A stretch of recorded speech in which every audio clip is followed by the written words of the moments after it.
Thank you for being here. I'm actually very excited about this experimental session because I've been doing a lot of thinking. I'm actually writing a book, and you're going to be hopefully my guinea pigs to tell me your thoughts about this topic on the power of and. And it's really designed to be a conversation among us about how we can retrain our brains to try to achieve more in life, and both in our professional lives, in our social objectives, and in our personal lives.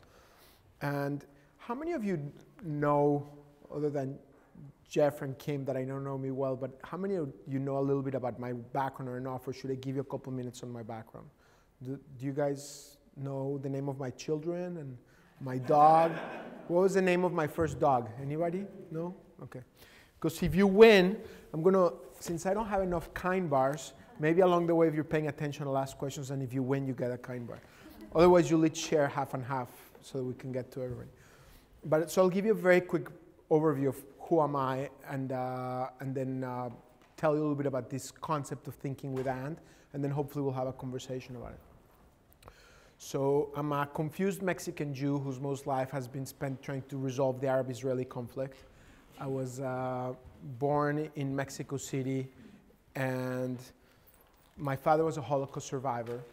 And so from an early age, I learned about what he went through and committed that I was going to dedicate my life to building bridges among people to try to prevent what happened to him from happening again to other human beings. And the first manifestation of that after law school came through a company that I started 21 years ago called PeaceWorks, that uses business as a force for bringing neighbors together.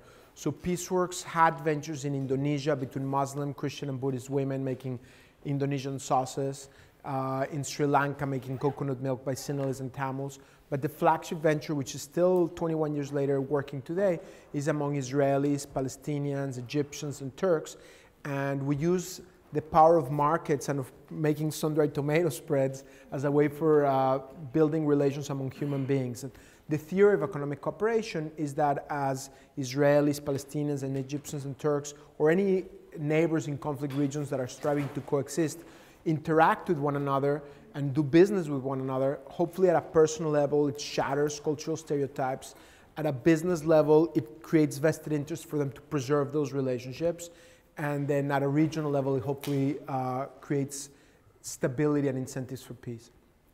So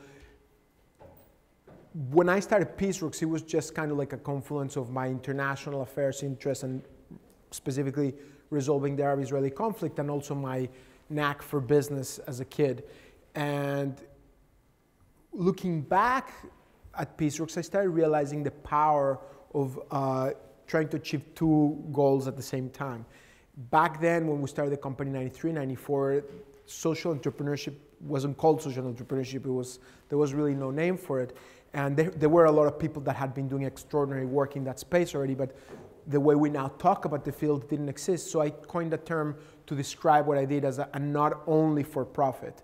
So it was a business, but with a social mission, and we called it a not only for profit.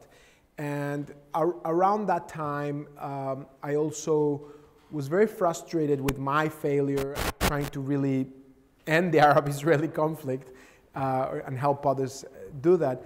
And around the year 2000, you may recall, the Camp David negotiations broke down and the violence broke out. And I was very depressed because I had dedicated several years of my life to trying to build bridges between Arabs and Israelis. And at a micro level, those ventures were working fine. But at a macro level, they were just really not having an impact. And I went back to the region. I went back to Gaza, to Ramallah, to Jenin, to Tulkarem, met with the farmers that I had been trading with, and started challenging them. Well, where had all the moderates gone? And they started challenging me back. I'm like, what are you talking about? Where are your Jewish Israeli counterparts? And I'm like, what are you talking about? They're all there. All those moderates are there. It's just that when we look at the images in the West and on Israeli TV, we only see violent extremism on your side. And they're like, are you kidding? Let me show you what we see. And they would turn on their television and show me Al-Manar, Al-Arabiya television. And the images were no less shocking. You only saw Israelis as as subjugators and occupiers and very violent images of them. And what I started realizing is that moderates were not speaking up. And so even if there were millions of Palestinians and Israelis who, it's not that they loved the other side, but they just wanted to be left alone, they didn't, you know, when extremists wake up, they think, how can I advance my mission? When moderates wake up, they think, what can I have for breakfast? And the problem is that when you aggregate that over the course of years, you end up having a situation where even a minority of extremists wield a disproportionate amount of power. So I helped conceive a movement called One Voice that empowers Palestinians and Israelis to build a human infrastructure of activists.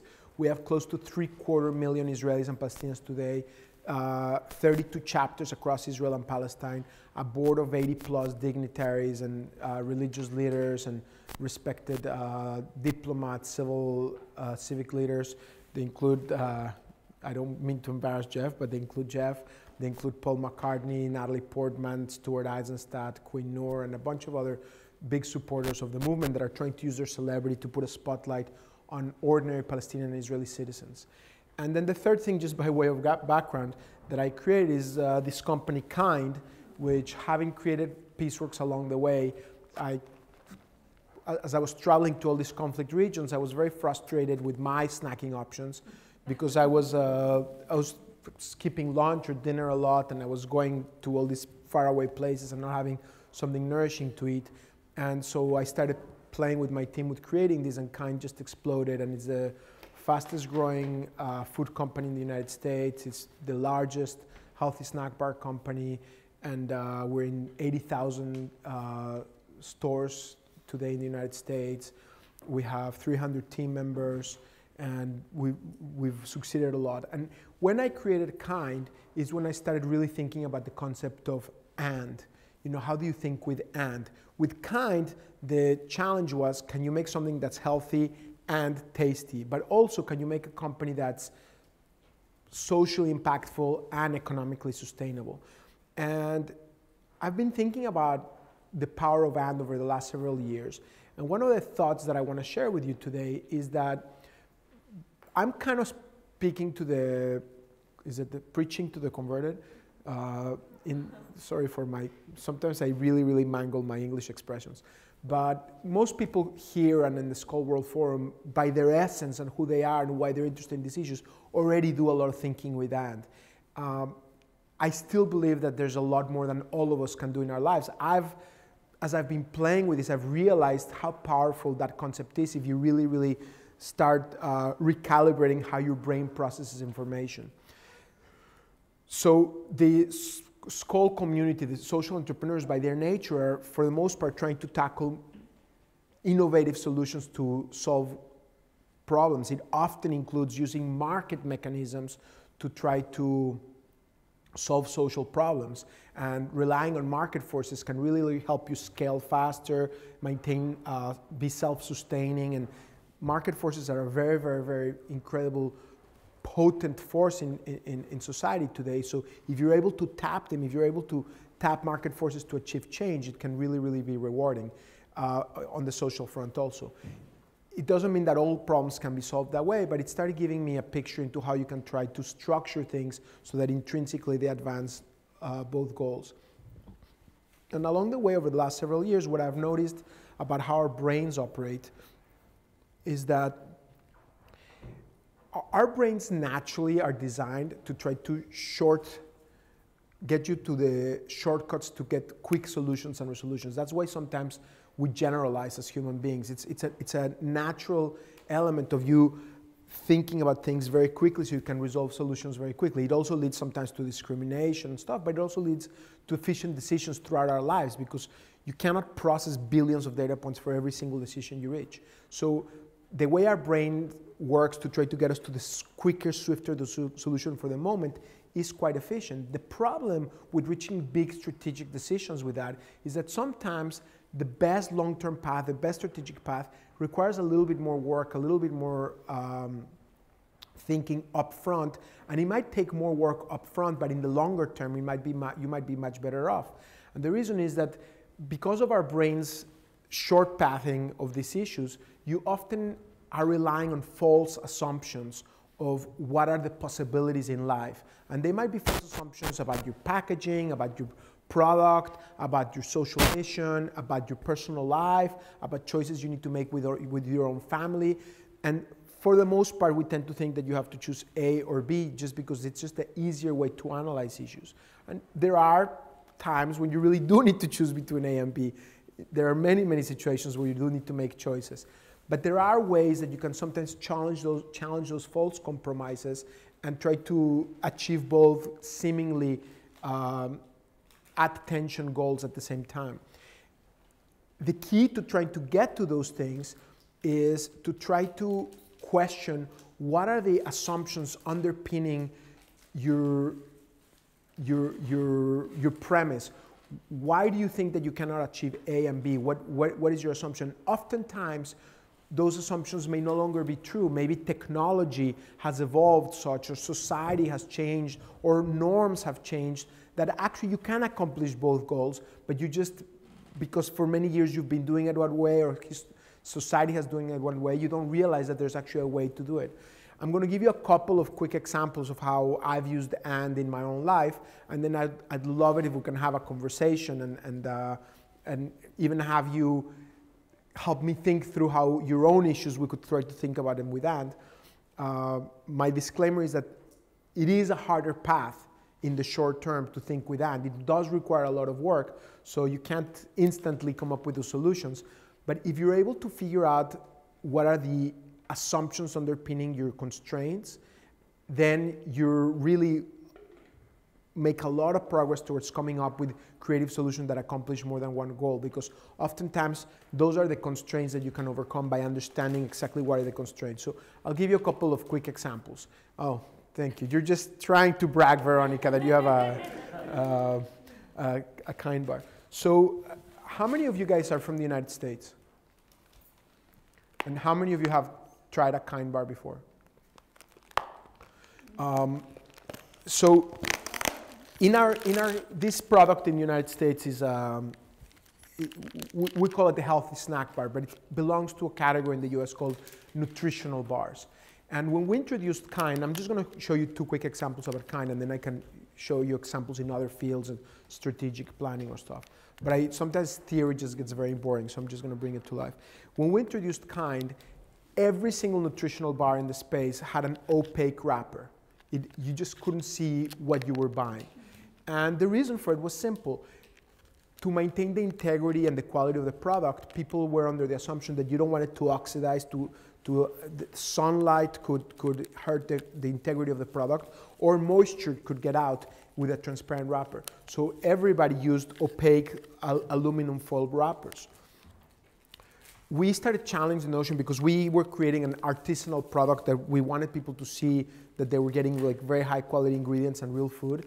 And so we started challenging our right now it's very easy to say in retrospect, but back then, at the beginning, we took as faith the assumption that you had to use foil wrappers that were opaque. So we started designing.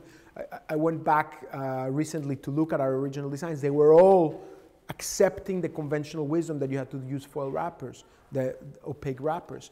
And then along the way, when our team was thinking about it, and somebody said, like, wouldn't it be neat if we could show the product?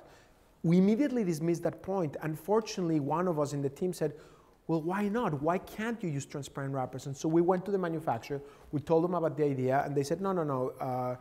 The properties of the transparent wrappers right now will not allow for a product of this type to maintain the moisture or to prevent oxidation. And then we pressed the manufacturer, and we worked for a couple years creating technology so that this transparent wrapper actually has a two-part process. It has two different pieces in the transparent wrapper that actually achieve those properties. But in retrospect, it's so obvious that this was a really nice innovation. Now there's like 100 companies in our space that use transparent wrappers and that technology. But some of the most obvious answers in hindsight are actually hard to come by because you are constrained by those assumptions. Similarly, making a product that was both healthy and tasty, or that had both a social and a business impact was one of those constraints. I can keep going and share a lot more, but I want to start having a conversation. So I want to open up the floor to see if you guys have thoughts, comments, questions, criticisms. We've guessed the name of my dog. That can get a kind bar. And if not, I'll continue sharing a couple more examples. Go ahead. First of all, I want to thank you. I want to thank you for the kind. And Cici. Cici's Yes. big, yes. How are you? I'm very well, thank you. And I've enjoyed them very much and I always felt privileged to receive them, so thank you. Thank you. I like to use, I sort of stress the idea of the word for however rather than but, because I think it's much more positive and but is very negative. And when I saw that you were using your terms, I thought, well, I wonder if that's along the same vein, because I think it follows along with something else that I feel is quite important, and that is the opportunity to agree to disagree. And if you agree to disagree, then you're going to find a common thread to move forward. So I just wonder whether you think about that in the same vein. Absolutely, those are both great insights, and let me share a couple of how that has impacted me. When I started thinking about thinking with and, I started noticing that in my writing, I use the word but so much. If you start doing this exercise over the next week, try to see if you can not use the word but. Just try to see if you can write emails without adding the word but. It is so hard. It is so hard. But or however or notwithstanding, try to just avoid using the word but. I can't tell you that I'm at 100% today. A lot of my communications still use any versions of but. But, now let me change that. Let me change that. And what I have found by working with myself, with my brain, is that even in the way I communicate with my team members, by using and, I start discovering that there's so many possibilities for you to change, not just the way that you communicate, and also the way that you communicate with your team members, and start creating really, really paths for things that you hadn't realized was possible. Even in the way you communicate. We just recently launched do you mind staying with us here in the middle so that I feel bad not blocking everybody else? Thank you. We just launched a new line of savory snacks. It's called Strong and Kind. And in retrospect, it made so much sense that we called it Strong and Kind. But let me tell you the history of how that came about, because it was the power of and that helped us come up with that. So just a couple points of background. In our space, in our industry, in the nutritional bar space, savory bars, meaning products that have savory flavors like barbecue or Thai sweet chili or jalapeno, have never worked. People are used to sweet flavors. We created a line called Nuts and Spices that had sweet and salty flavors like caramel and sea salt or dark chocolate nuts and sea salt. That worked very easily. Coming up with flavors that were more savory, others have tried it, it's never worked out. And we, for years, were playing with it and trying to come up with it. And because we use whole nuts as an essence, we felt it could really work because people are used to using trail mixes with that. So we worked over this product for many years. And once we came up with a product, we needed to brand it. We were thinking initially that we were going to call the products Bold. The problem with Bold is that it's a term that a lot of people use, so we couldn't protect it legally. It couldn't be trademarked. Then we came up with the idea of Strong because there were three ways at which that would work. It was strong because you're getting strength from protein. It was strong because there's strong, bold flavors. And it was strong because of our social mission. And so let me tell you about the social mission, and then let me tell you how we finally had the idea of Strong and Kind. I was having dinner about a year ago, and in that, there was a conference, and Jennifer Buffett and Peter Buffett, who happens to be Warren Buffett's son, were telling me about the work they're doing, and the work they're doing is trying to redefine the way in America we see masculinity. Their concern is that a lot of people think that to be a man, you need to be tough, and so that you should be tough on your children, tough on your spouse, tough on your partner, and that you just need to show toughness, that you cannot show warmth or kindness because that's going to show that you're weak. And they're trying to redefine masculinity. And she said a statement, she said, we want to show that it's strong to be kind. And so immediately it reminded me about years ago when I was starting PeaceWorks that I wanted to highlight how it was cool to be nice, how it could be cool to be kind. And we had an idea for a campaign that we were going to do this. And we basically took the concept and we started interposing these words that normally in society you don't think can coexist, strength and kindness. But if you think about it, it is very strong to be kind. It requires a lot of strength to do the kind thing, particularly in today's day and age in our society, where we don't want to invade other people's space. We don't want to be responsible in how we reach out to other people. And if you're working in an urban society and somebody needs help, you sometimes feel embarrassed to come and help them because you don't want to, people might think that you're a stalker or that you have ulterior motives. And so a lot of our limitations in kindness are connected to our fear of invading somebody's space. And for those that are British, it's even more so, right? Because you're even more reserved than the Americans and more reserved than the Mexicans like me. So we started toying with highlighting the language of how it takes courage to be kind. In those moments where there is some of the greatest challenges, particularly with other people around you not being kind, for you to stand up and maybe defend that someone that's being bullied and stand up to that bully, it takes strength to be kind. It takes courage to be kind. And so that's why we came up with a name. But right now, again, in retrospect, strong and kind made total sense. When we were conceiving it, it had not crossed our mind that we could do that because in their branding, most branding is more hierarchical. For example, Nabisco is the parent brand, and then they have their sub-brands. So it's something by Nabisco. It's Nabisco's this. It's Kraft's macaroni and cheese. And as far as I know, nobody had actually interpreted with a parent brand and a sub-brand where they coexisted and you use the and to bring them together. That all came because we started challenging and saying, wait, we're thinking about, is it going to be kind, strong, or strong by kind? Wait, why don't we create a new path? And we created it strong and kind. And that thing has really, really helped also with our social message of trying to explain that. So it's always about questioning the way we speak, the language we use, really can impact the way we think about issues.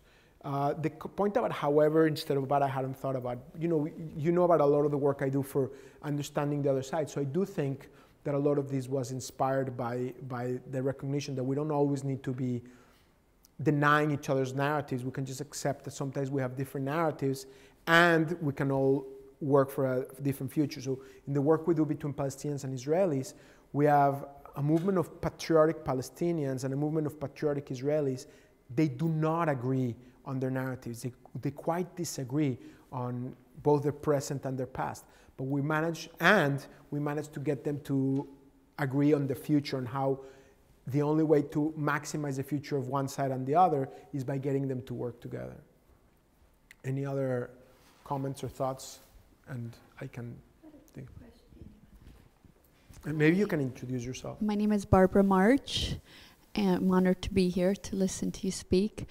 When you said about the manufacturer, so when you went to them, they said, no, you cannot do the clear wrapper. So how did you, because most people would say, okay, we're going to follow what everyone else is doing. So how did you work with them, and how did you have that discovery? Because it took years for you to do that, and how long did it take?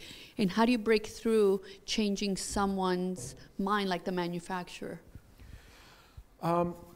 First of all, part of my personality is that I love challenges and I always ask why not and always try to change things. I don't know where that came from. I've asked myself that question for a long time.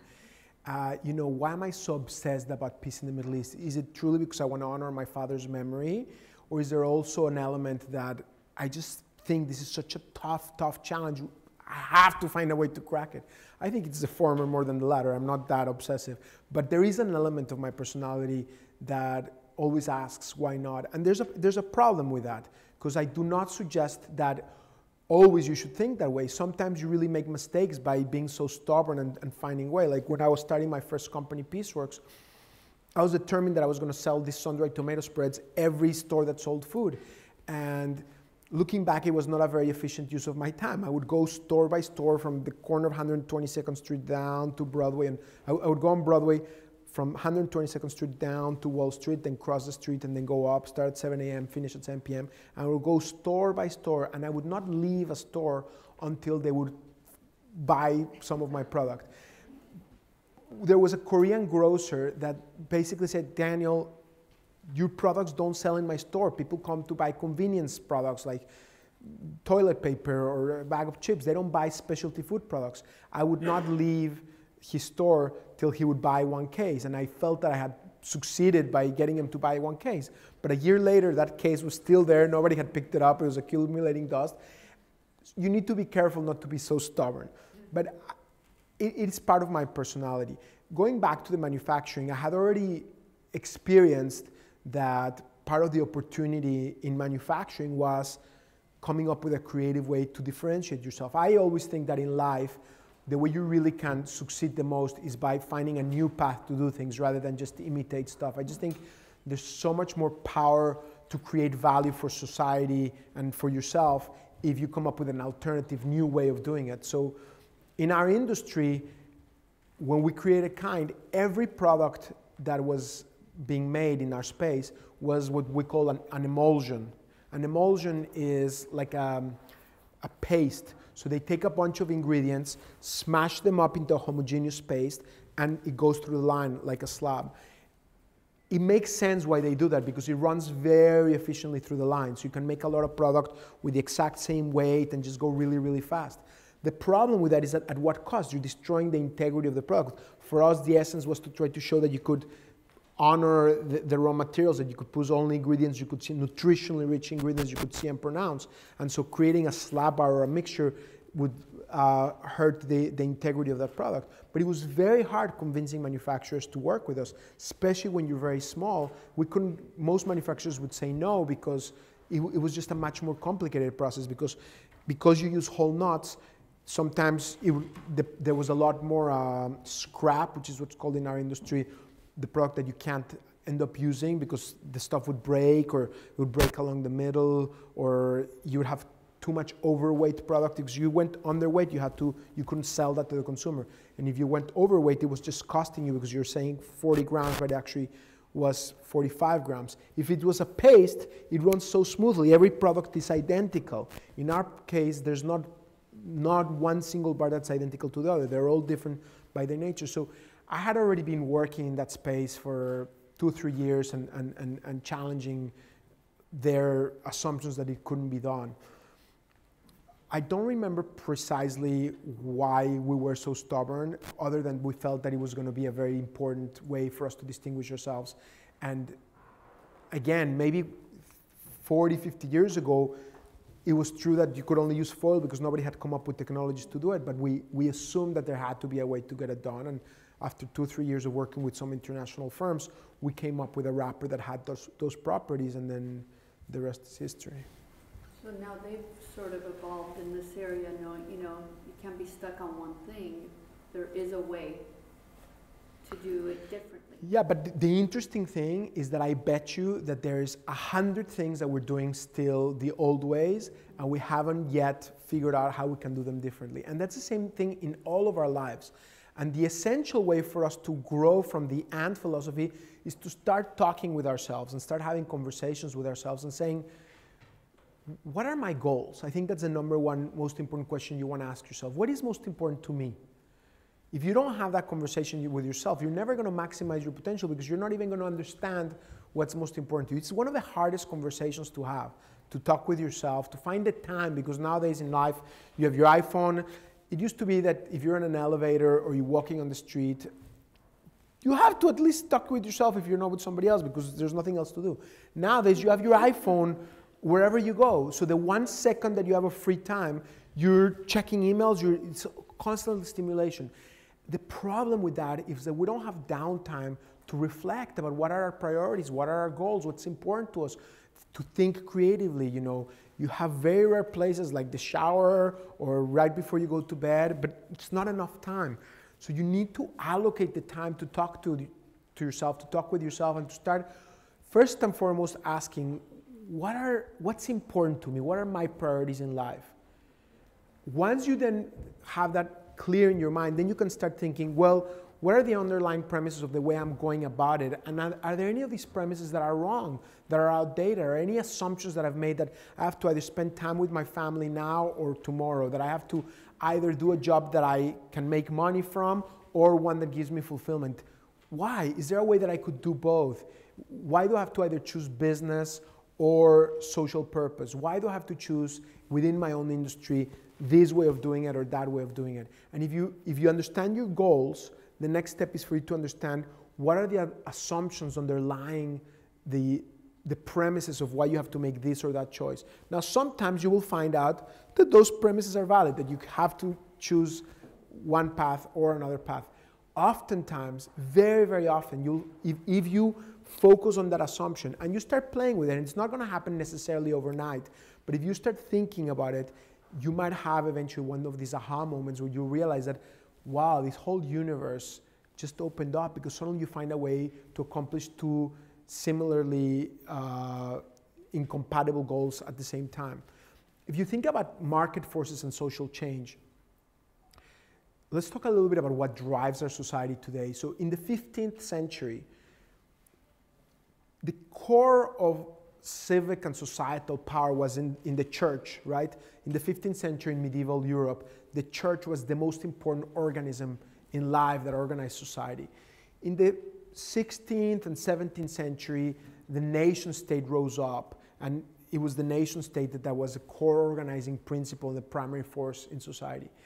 But starting in the 18th and 19th century, the private sector with the Industrial Revolution started taking more and more permeating more and more of our lives. And today, my perspective is that the private sector and the power of the individual with the advent of so much more technological progress are the primary drivers for change, are the primary forces in our lives. Everywhere you go, the private sector is permeating you. The private sector is overwhelmingly more present in our lives than government or the nonprofit sector.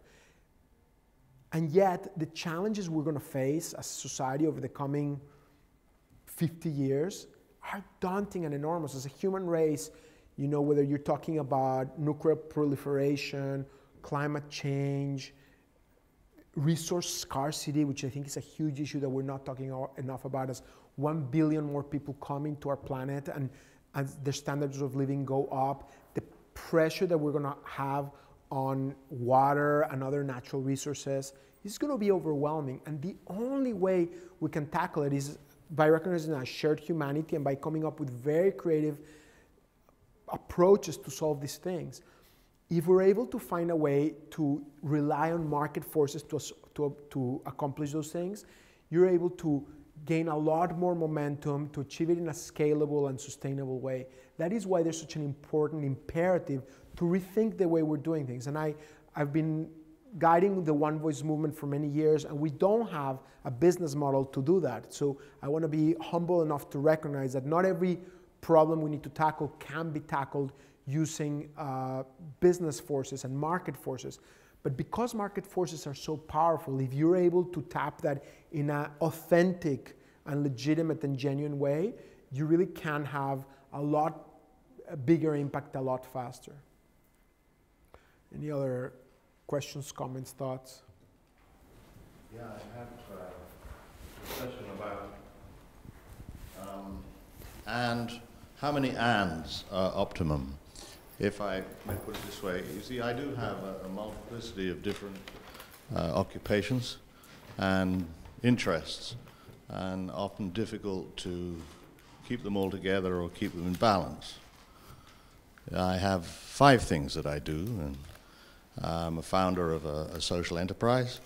I'm a chairman of a for-profit social enterprise that works in a different sector, and another company which deals with youth empowerment, and my wife and I run a children's home for orphan and vulnerable girl children, and I'm the director of a local theatre company which seeks to professionalize the performing arts.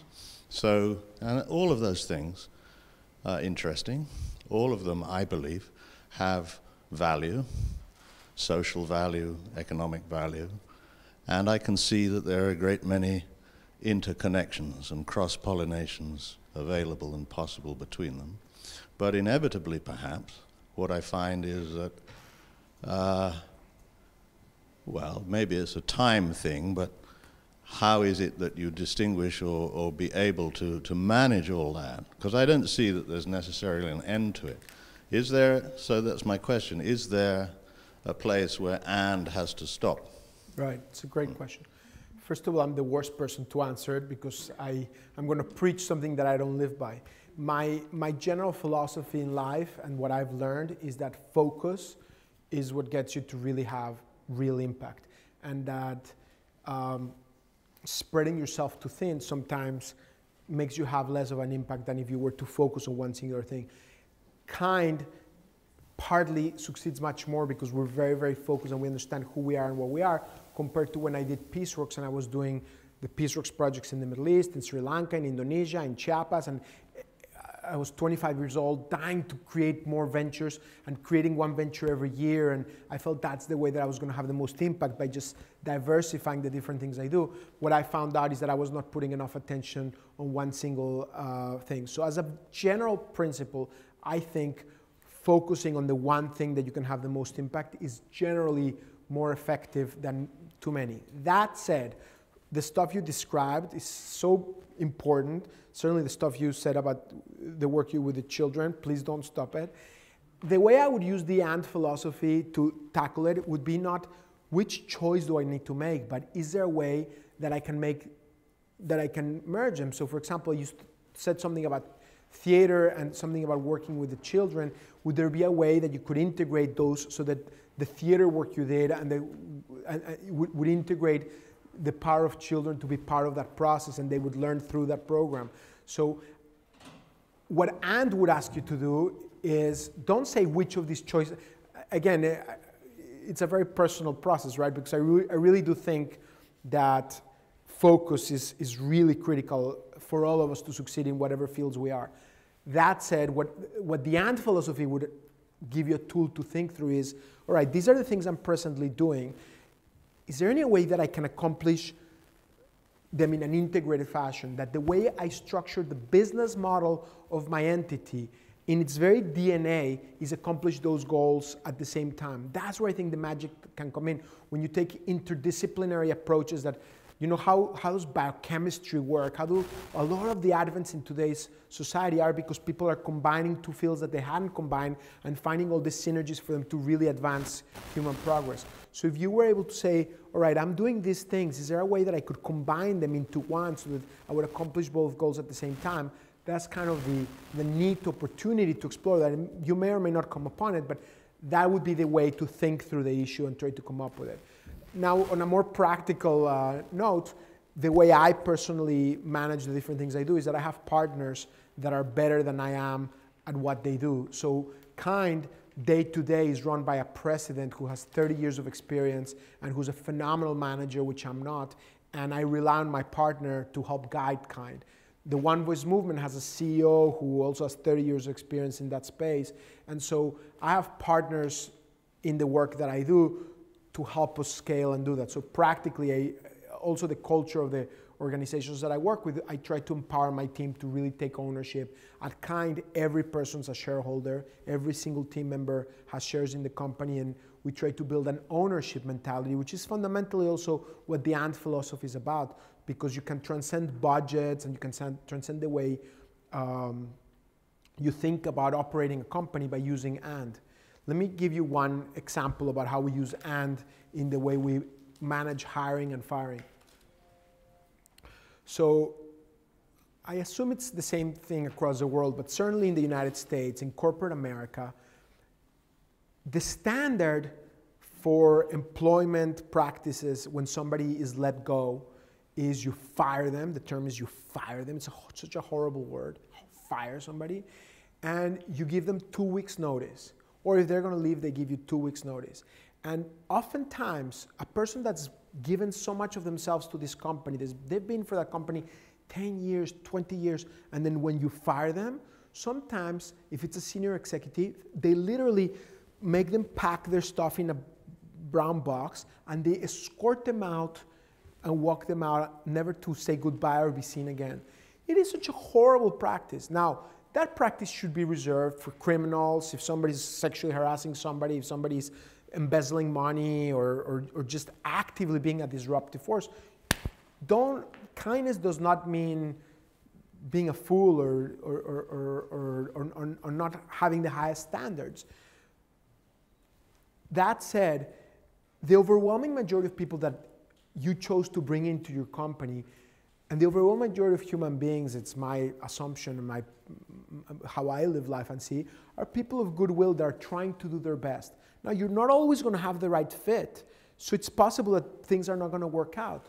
There is a better way to have those transitions. In our company, what we do and what we encourage people to do is that if they're unhappy, we encourage them to speak up and communicate that. And if we're unhappy or there's something that is not working, open, transparent communication is critical. Just through communication alone, you oftentimes are able to then figure things out so that the position works itself out. But it doesn't always work. Sometimes you make mistakes, or the person can't grow to a position, or there's no fit. So if after open communications and a trial period to try to adjust things don't work out, in our company what we do is we try to then pivot the person to another job in the company that might fit their skill sets better. And if that doesn't work, this is how we do things very, very differently. We don't just give them 2 weeks notice or just 4 weeks notice and say goodbye. We actually task them with helping us replace themselves as they start looking for a job. So assuming people have high integrity, the way we do it is we agree that the person is going to pardon, or they might be wanting to go study in graduate school. I'll give you 2 examples. One team member years ago gave me 2 weeks notice and she was going to go to graduate school. Now, she had applied to graduate school a year before because that's how the process works. But she only told me 2 weeks before because she was afraid that maybe if she had told me earlier, we might fire her, or we might replace her, or we might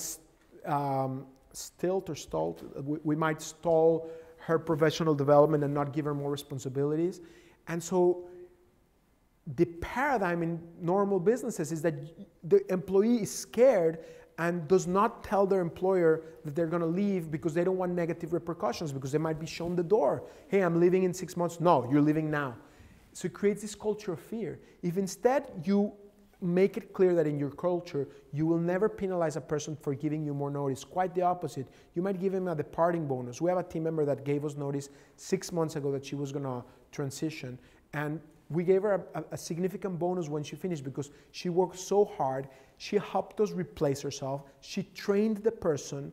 And then in parallel, she created her own transition. So in the overwhelming majority of cases, there should be a better way for how to transition. For the team member, it's better to have, they can use you as a reference. It can be an open process. You can help them get into that graduate school or be a reference for them for their next job. And for us, it's better if the team member helps us identify the replacement and transitions to them. We don't always get it right. I'm just dealing right now with our vice president of procurement. We got it right. He gave us plenty of notice, months of notice. He found his replacement, and he's in the process of training his replacement, and it's just awesome. And then he also is going to maintain a very deep relationship with us, and we're actually going to be a client of his in the future. With another position that I just learned about yesterday, actually, the person did not feel comfortable sharing with us that he was afraid that his bonus would not get paid. Our bonuses get paid in April. So he actually did not tell us that he was planning to leave till yesterday after he got his bonus. And it really saddened me because we would have not penalized that person. So it would have been so much better for us if this person would have told us, and we would have not caused them any harm. We would have just helped that person transition so that all of their knowledge gets transitioned. So that's how, for us, we try to do things in an and way and do it differently. I don't know if that made any sense, but Did he know the your philosophy? I've shared that philosophy, but it's so ingrained in our society that the way people do it is with those weak notice. Particularly people that I find the younger people that come into our organization get that and they really live up to it.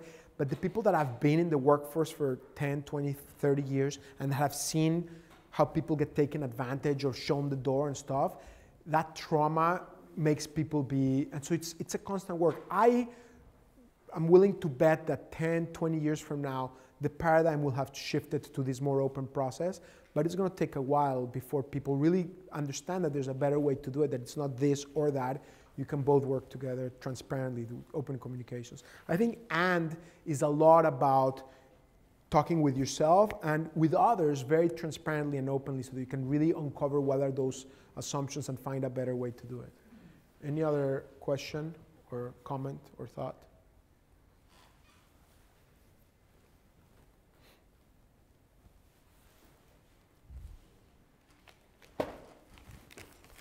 I really like the idea of "and," but what I struggle with it is the And idea struggle. of trade-off and.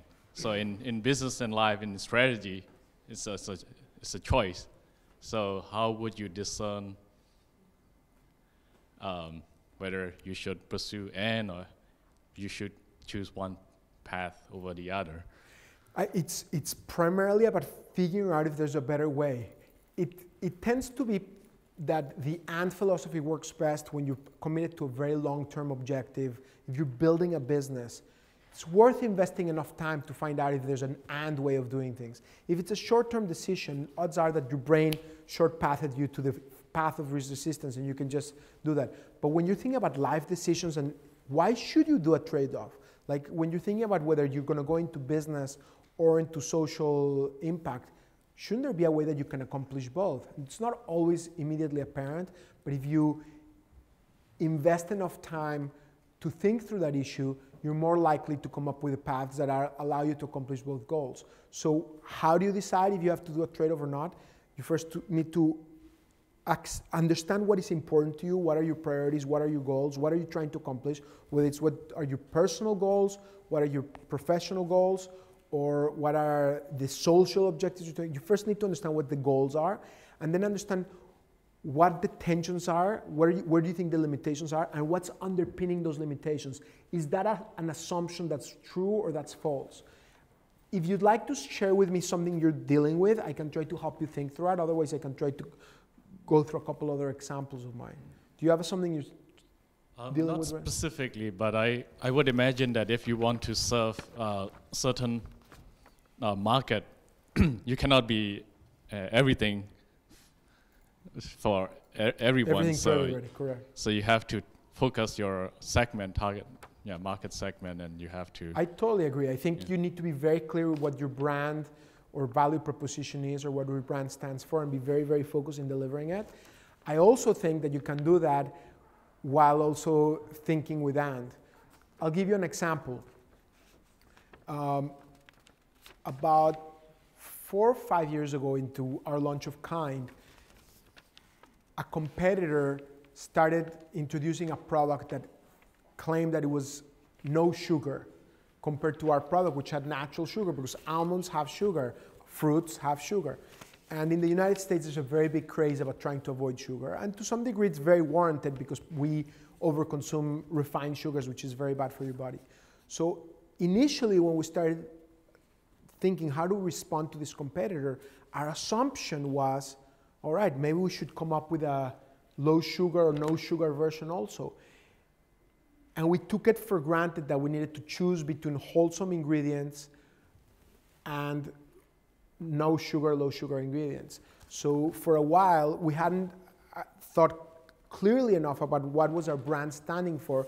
And we actually, I'm embarrassed to say, started toying with using some of the ingredients that they were using, like erythritol and sorbitol and all these sugar alcohols that your body does not treat as calories, but it treats them with a lot of discomfort to your digestive system because they're not naturally occurring, or they're like artificial compounds, and it can cause, I'm not going to get too graphic because it won't be pleasant, but it can cause a lot of discomfort to you if you eat too much of that stuff.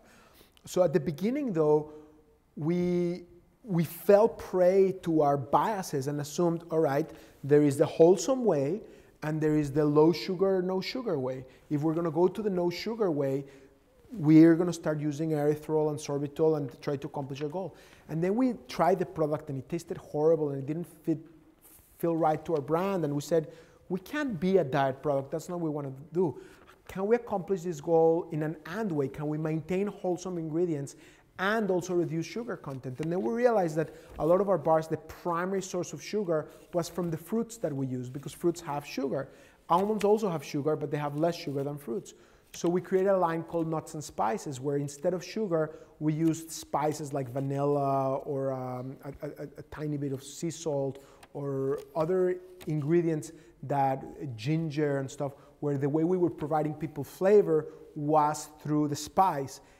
And we were able to accomplish maintaining our value propositions of ingredients you could see and pronounce that were natural, wholesome, real ingredients, and reducing sugar in a very natural way. When we launched, the fastest selling, best selling product in our category today is from that line. It's the dark chocolate nut and sea salt. Out of 2,000 items in the category, it's the best selling product in the entire category. It took us 2 years to develop that product because we first took the wrong path, and then we started questioning why we were thinking that we needed to have that false compromise, and realized you don't need to make that false compromise. So that was an example of how we were stayed true to our brand and focused on what our value proposition is, but discovered that we could actually do ways in a different way. Any other questions? Did they steal market share? Huh? Did they steal market share? But it's thin, right? No, we're growing like 8 times faster than them and then the category, and that product that was a copycat doesn't even register in the radar. Yeah, it's, back to the comment you made in the last response. I think it's great, but I'll use it anyways. You talked about being the CEO and founder and having a president that operates and manages the business. I'm sort of on the other side of that equation, where I'm essentially the managing director of an organization called Invisible Children, and we have a founder that plays more of a visionary leadership role. How do you do that? How do you manage that relationship? Because for us, it's just been a tricky one to know how it works. Is Invisible the one that had that poster campaign of that guy from Africa? The Coney campaign. I thought it was genius. I was like, wow, that's some of the best stuff I've ever seen. So congratulations. Thank you. First of all, part of the reason why it works well for us is that there's no ego issues. We work like a team. We really are there to support one another. We have very different strengths and we have very different ways we see life, but we know we're both doing it for the cause rather than for ourselves or for our egos. I think that's the fundamental, most important reason why we are succeeding at Kind between John and I. Jeff has a very similar example with him and Charles Bronfman, where they're like a team, they're like partners. They know they're there for each other. Loyalty and partnership is so essential. Knowing that you have each other's back, that you have each other's best interest, that you're not doing it for yourself, and you're not competing to see who's going to score and who's going to get the credit. I think that's really, really essential. And it's very hard because we're all human beings, and no matter what we say, we all have egos. Some egos are out of proportion to what are pathological, but everyone in our essence have pride in who we are and what we are, and it's part of what gives us meaning, is being proud of what our accomplishments are. So it's a two-way street in that both you and your founder need to find a way to honor the other and to always think about the other's perspective. In our case, we're just so complementary because my strengths are very different from his strengths, and I know it and he knows it. So when we have discussions, he tells me where he thinks I'm wrong. I tell him where I think he's wrong. But for the most part, I defer greatly to him in the areas where it's clear that he's got more expertise, and he defers to me in the others. And when we don't, when I override him, sometimes it comes back to bite me. Like I was talking about the concept of firing and hiring and how we to do it in a more enlightened way, but I made mistakes there. There was this guy that was actually doing bad stuff for the company and was filing receipts where he was double billing or buying stuff for his wife, and we caught him once, and I'm like, well, he's been with us for many years, and he had this issue. Let's just give him a chance. And John is like, Daniel, you cannot tolerate that stuff. That's just really bad practices. And it came back to bite us because it happened again and again. And by the time, we should have just not tolerated that type of stuff. So the areas where I've gotten in trouble is where he's got more experience with management, and I have overridden him out of trying to live up to a brand standard that sometimes life is not perfect. Did you want to follow up? Yeah, just a quick follow-up. Do you formalize the comment of saying that there's areas that you know that he's better at, that he has more natural experience? Do you write that down and say, in these types of areas, I'm not in our case, in that particular situation, we didn't, because, I mean, I orally do share sometimes like those points, but I don't think there's an actual document where we memorialized, John, this is where you're better, Daniel, this is where you're better, John, this is your better. But in oral communications, we often talk about it, and it's very clear though, even though it's not written, the essence of your question is, the answer is yes. It's very clear to us that he's got primarily responsibility for A through Z, and I have primarily a responsibility for these areas. But there's a lot of overlap. Technically, new product development and marketing reports through him. I was going to say but. And they work directly with me on the substantive part. So on the keeping the trains running aspect of the company, new marketing, new product development, budgets, and all that, it reports through him because there's all these other pieces with sales and operations and all that. Because that's the area where I'm really good at, on the substantive aspect, I guide them and coach them and help them think through how we're going to market, how we're going to develop products, what works, what doesn't. And it also makes sense because the brand, I'm kind of like the keeper of the brand, and so I need to make sure that, to your point earlier, that we stay true to our brand. The most essential thing, and all of us have brands to be responsive to, even if it's a non-profit, the brand concept is very important. What is your mission and your vision? What are you aiming to do? And what is your value proposition? And stay true to that. This is not from me, but someone once mentioned, and I love that, it's a brand is a promise. And a great brand is a promise well kept. And it's very important that you keep your promise and that you know what your brand promise is. If you don't understand what your brand promise is, that's where you need to start.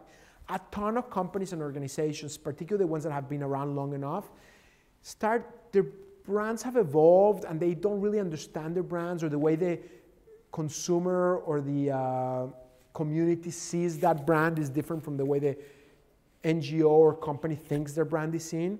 That's a recipe for disaster. You really need to be in touch with your brand, stay true to it, and make sure, as you do evolve with the brand, because the brand does evolve, that you make sure that you really are keeping your brand promise.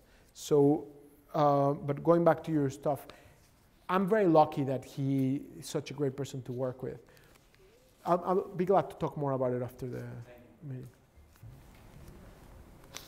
In my organization, I tend to run, it's a very multifaceted organization, and I love AND because it forces innovation, and it forces you to rethink and change. I'm going to write that down. I like the way you said it. And so I'm curious, in changing the culture of your organization, or constantly working to maintain a particular culture where AND becomes the driver for innovation, what do you do? What are some tricks you do? What are some things that you do to make that happen? So we are still learning through that, and some of what we do includes every team member that joins the company, we give them materials from to learn about our history. We help them think about how our brand operates, what are the elements of it. We talk about the AND philosophy very explicitly. We call it KIND's brand philosophy. Brand meaning small br, then AND, so brand, and fits in our brand philosophy. And we teach them to think about it, and it impacts us in everything we do. For example, budgets. John, our president, creates budgets because he has to. He has to keep so every team member gets budgets. What I challenge the team to do, John and the team, is don't let the budgets be your limitations and your guardrails. If there's something you need to do, but it's going to go beyond the budget, but it's going to pay for itself, think like an owner, think instinctively how to get it done. And also, just because you have the budget, don't spend the money. Figure out what is the thing you need to do and then do it at the lowest cost and the most efficient path. Budgets are like a diet. You know, you're artificially, and they're necessary, I'm not saying they're not, but they're a limited way of doing it. A diet, you're like, all right, today I'm not going to eat this and I'm only going to eat that, whatever, and it's not sustainable. Eventually you just binge or you just break down. If you learn how to eat healthfully every day, then you can do that so much better. So instead of thinking through the constraints, all right, I have to spend up to this because I don't want my budget to be cut next year, and I have to use up the budget, but I cannot go beyond the budget, it's so much more freeing to say, what are the essential things that I can do that will add value to my enterprise? And in a just natural way, by thinking like an owner, think, how can I be most resourceful and most impactful and get all of that stuff done? So the way we do about budgets, the way we think about hiring, the way we think strategic planning, the way we do new product development, marketing, sales, we always think with and. At the sales level, when they're thinking, should I have this objective or do this? Is it this or that? And we always ask.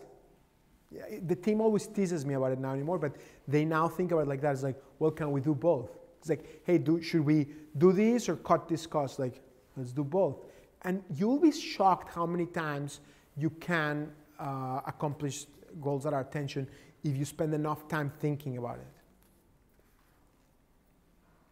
What time does our session end? Great. So we're almost there. I couldn't track enough product, and we have 5, 7, 9, 10, 11, 12, 13, 15. Whoa. They're giving them out? Oh, we send them to all of you? Okay, well, this is a new flavor called dark chocolate mocha almond, so but you need to be, we're going to use an exercise where we become friends with one another. So you need to share per row, one per row, and you each give each other a bite, okay?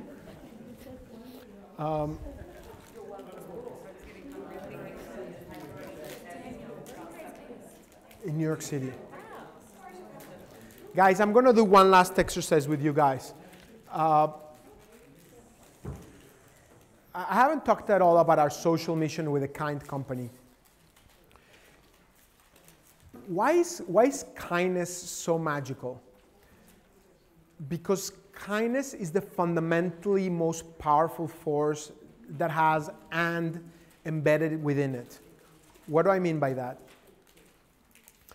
When you are kind towards a stranger, you make that guy's day, that person's day, but you also feel better about it yourself.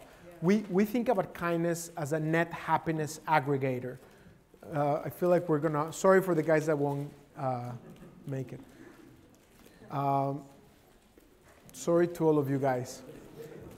But don't worry, I will do something fun for you here. So if you're helping a person carry that stroller up the subway, that person really feels really good that somebody reached out and helped them, but you also feel good about it yourself. So the more kindness we were able to do, in particular, the more that you go out of your way to the biggest act of kindness to the biggest stranger where there's no ulterior motive, it's really, really powerful and poignant. So if we all could just be more kind to one another, happiness would increase in our society. Now the trick in inspiring and increasing happiness through kindness is that what makes kindness so magical is that there's no ulterior motive, that you're not doing it for the wrong reasons. So we can't incentivize people into kindness by saying, hey, win a trip to Disneyland if you're kind to one another. It just destroys the purity of it, right? So how do you, that's been one of our challenges over the last 10 years, how do you increase kindness without impacting the purity of the kind act? And so we've come up on a few ways to do it, but it's very hard. One of the ways we do it is that you can go into our website, and if any of you have NGOs or organizations that want to get a grant, anybody can go up to I think we own kindcauses.com, but for sure we own kindmovement.com or kindsnacks.com/world. And there's a program called Do the Kind Thing and Kind Causes, where once a month, the community can load up whatever programs it wants to propose, and then the community votes through acts of kindness for the cause that they care about. And the cause that inspires the most kind acts is the one that we end up adopting. So for example, one month we reunited wounded veterans with their families. Another month, we helped children at risk that had been in homes that they had been abused. Another month, we provided shoes to homeless children. The neat thing about the way we're doing it now is that the way the causes get adopted for them to receive the grants is by the community themselves pledging one small kind act in their honor. So if you're inspired by that particular cause, you commit that you're going to do this kind act, and it's an honor system. But we're making the world a little bit kinder, both by the big kind act that we as a community adopt and support, and also in our daily lives. And the other thing that we do, which I'm going to give you today, is when you spot somebody doing a kind act, and after it's been done, so you're not interfering or manipulating it to do it for the wrong reasons. The person, you spot somebody either being kind to you or doing a kind act for somebody else, then we celebrate them, and we, for example, if I'm walking and I see somebody being really nice towards somebody else, or just going out of their way to do something nice, I say, you know, that was really kind, awesome, and in appreciation for your kind act, you can go to this website, enter this code, and we will send you a little package of kind bars along with another card that you can then pass on to celebrate the next person that they spot. So it's just about celebrating kindness. I don't think these work outside the United States, I'm sorry, but I'll give you some, and if you find, you can try it, see, but I don't think they work in the UK, but you can try them on people that are worthy of a kind act. So I'll pass some to you guys. If I have more, I will give you one for yourselves, but for now, just give you one for each of you. And then you can give them to whoever does a kind act to you. It's for you 5.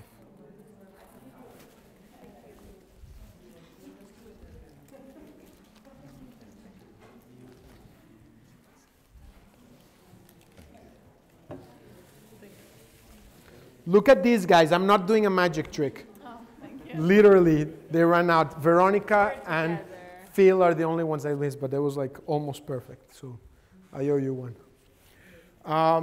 Any last questions or comments?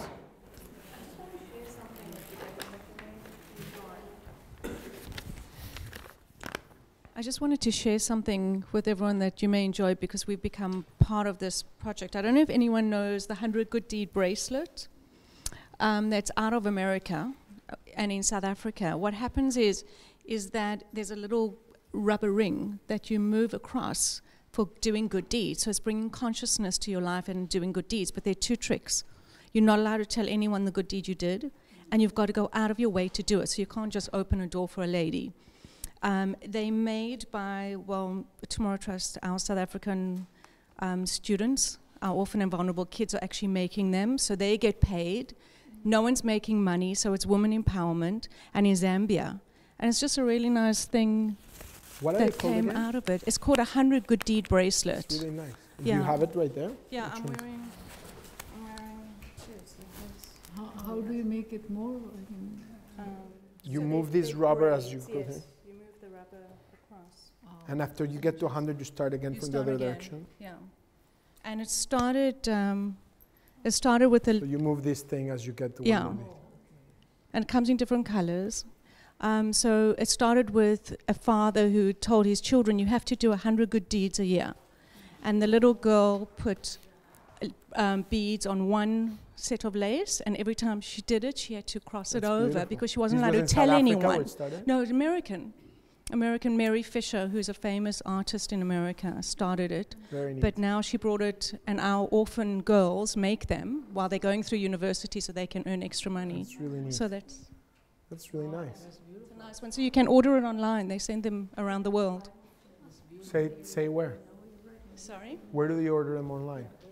You just go into a 100 Good Deed website. 100 Good Deeds. 100 Good Deed. Cool. Guys, thank you so much for joining us.